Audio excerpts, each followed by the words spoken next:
स्वागत है आपका रनेश आईएएस में। मैं रवि कुमार। चलिए आज बात करते हैं 7 जनवरी के करंट अफेयर्स की। 6 जनवरी तक के करंट अफेयर्स आपके चैनल और ब्लॉग पर अपलोड हो चुके हैं, आप लोग पढ़ सकते हैं। आज सबसे पहले जो हम लोग बात करेंगे, इतिहास में 7 जनवरी का क्या महत्व है। तो इतिहास की दृष्टि से जो शीत युद्ध हुआ था रूस और अमेरिका के बीच, उस दौरान दोनों देशों के बीच हथियारों की एक होड़ सी मच गई थी। उसी दौरान जो है 1953 में 7 जनवरी को ही जो उस समय अमेरिका के राष्ट्रपति थे हैरी ट्रूमैन, उनके द्वारा घोषणा की गई थी कि अमेरिका ने हाइड्रोजन बम बनाने में सफलता प्राप्त कर ली है। यह समझ लीजिए कि जो परमाणु बम होता है, एटम बम, उससे भी ये बहुत ही खतरनाक होता है हाइड्रोजन बम। अब चलिए राष्ट्रीय और अंतर्राष्ट्रीय समाचारों की ओर आते हैं जो आपके परीक्षा की दृष्टि से महत्वपूर्ण है। टाटा पावर्स जो है सिडबी के साथ एक समझौता किया है और इसका उद्देश्य जो है लघु, मध्यम और सूक्ष्म उद्योगों के लिए सोलर एनर्जी की सुविधा उपलब्ध कराना। इसे कहा जाएगा रूफटॉप सोलर एनर्जी।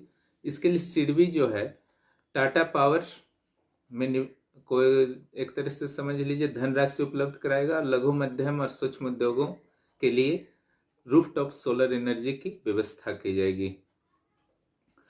और जहां तक सिडबी का इतिहास का बात है तो इसकी स्थापना जो है 2 अप्रैल 1990 को की गई थी। Small industries development of India इसका फुल फॉर्म है, ध्यान रखिएगा। ट्राइफेड के द्वारा वनवासी कल्याण आश्रम के साथ एक मेमोरेंडम ऑफ अंडरस्टैंडिंग पर हस्ताक्षर किया गया है। इसके अंतर्गत मध्य प्रदेश के 5 जिलों में ट्राइफूड की स्थापना की जाएगी।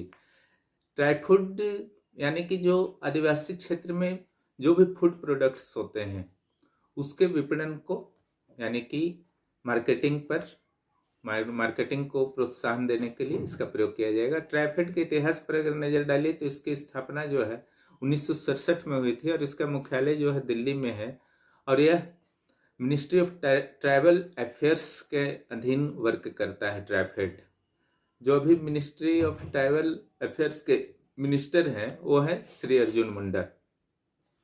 आगे आते हैं, पश्चिम बंगाल में जलमार्ग के विकास के लिए विश्व बैंक के द्वारा 105 मिलियन डॉलर की मदद की जा रही है। लव जिहाद के विरुद्ध जो है आपके कानून बने थे, जो शादी के लिए धर्मांतरण करना, तो इसमें 2 अग्रणी राज्य थे, उत्तर प्रदेश और उत्तराखंड। इसके विरुद्ध जो है हाई कोर्ट में पहले याचिकाएं हुई, संभवतः याचिकाकर्ता संतुष्ट नहीं हो पाए, इसलिए सुप्रीम कोर्ट में भी फिर याचिका दर्ज की गई है और सुप्रीम कोर्ट ने स्वीकार कर लिया है इस पर सुनवाई करने के लिए और उत्तर प्रदेश और उत्तराखंड राज्यों को इस संदर्भ में नोटिस भेजे गए हैं। भारत के द्वारा अमेरिका से 11 कैलिबर तोप, मीडियम कैलिबर तोप आयात करने का फैसला ले लिया गया है और इसके लिए कुल जो है 3800 करोड़ रुपए भुगतान भी कर दिए गए हैं, 3800 करोड़ रुपए। और ये जो मीडियम कैलिबर तोप होगा ये विशेष रूप से सेना के लिए मंगाया जा रहा है और चीन के साथ बढ़ते तनाव को देखते हुए संभवतः भारत के द्वारा निर्णय लिया गया है। एक बड़ी खबर जो है कृषि क्षेत्र से आ रही है। पहली बार ऐसा हुआ है जब चीन के द्वारा भारत से चावल का आयात किया गया है। ऐसा कभी नहीं हुआ था क्योंकि चीन भी एक चावल का बहुत ही बड़ा उत्पादक देश है। ऐसा इसलिए हुआ है कि चावल की वैश्विक कीमत जो है वर्तमान में अत्यधिक बढ़ी हुई है और यह $513 प्रति टन है।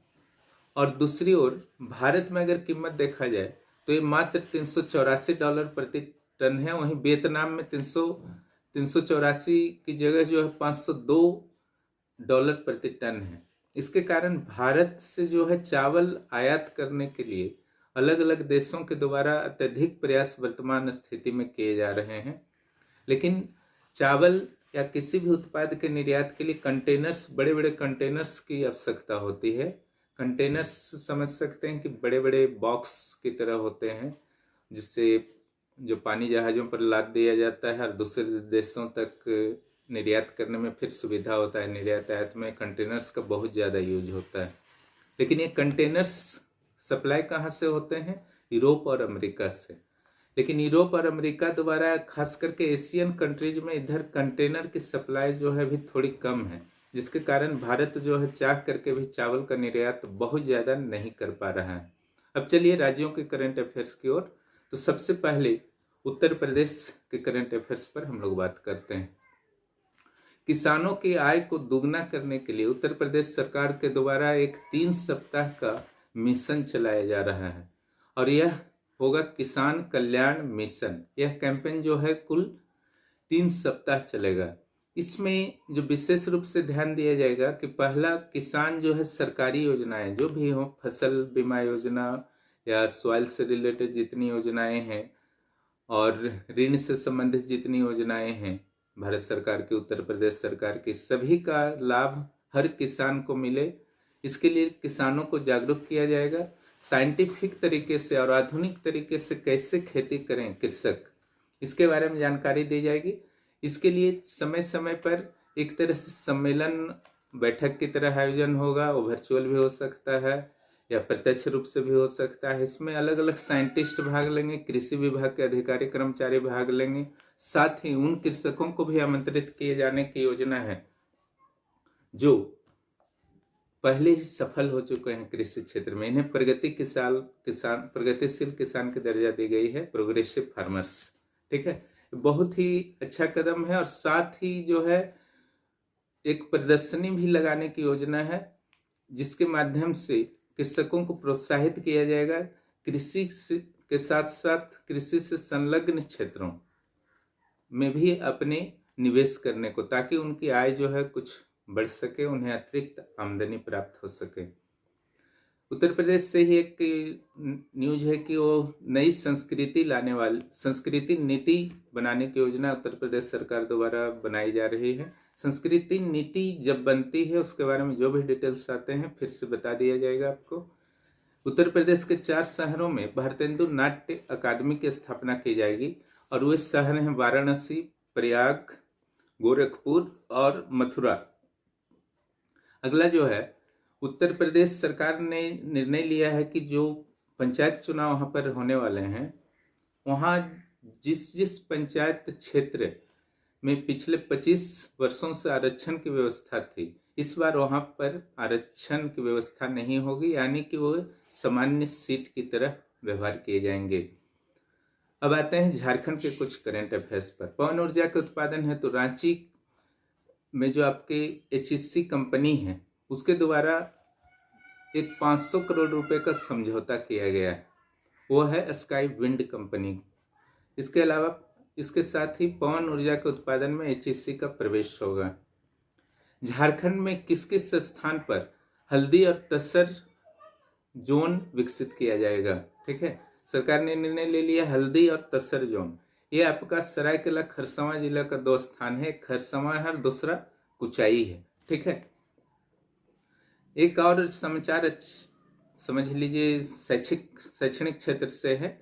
आउटलुक नाम का जो पत्रिका है, राजनीतिक पत्रिका है एक, आउटलुक मैगजीन, उसके द्वारा जो इंस्टीट्यूशंस हैं भारत के, उसमें IIT धनबाद, जो ISM धनबाद के नाम से भी जाना जाता है, उसको 10वां स्थान प्रदान किया गया है। अब बिहार की ओर आते हैं। बिहार का पहला कन्वेंशन सेंटर, जिसका नाम कल्चरल सेंटर भी होगा, वह बिहार के गया जिला में खोला जाएगा। बिहार राज्य पथ परिवहन, जो सरकारी परिवहन सेवा है बिहार राज्य के, उसके द्वारा चलो ऐप की शुरुआत की गई है। यह यात्रियों के लिए अत्यंत सुविधाजनक होगा। न सिर्फ ऑनलाइन टिकट वगैरह बुकिंग कर सकेंगे, बल्कि बसों की स्थिति के भी बारे में जानकारी प्राप्त कर सकेंगे कि वो कोई भी बस कहाँ पर है, कहाँ पर उसके स्टॉपेज है, कहाँ कितनी देर रुकी है, हर सिचुएशन, जो बस के सिचुएशन के बारे में पूरी तरह से उन्हें जानकारी मिल सकेगी। एक जो आपका है बिहार से ये है कि बिहार में सबसे बड़ी पन बिजली परियोजना बनने वाली है और वह है सुपौल के डगमारा में। इतना आज कीजिए करंट अफेयर्स, इतना ही है। फिर हम लोग कल मिलते हैं अगले करंट अफेयर्स के साथ। धन्यवाद।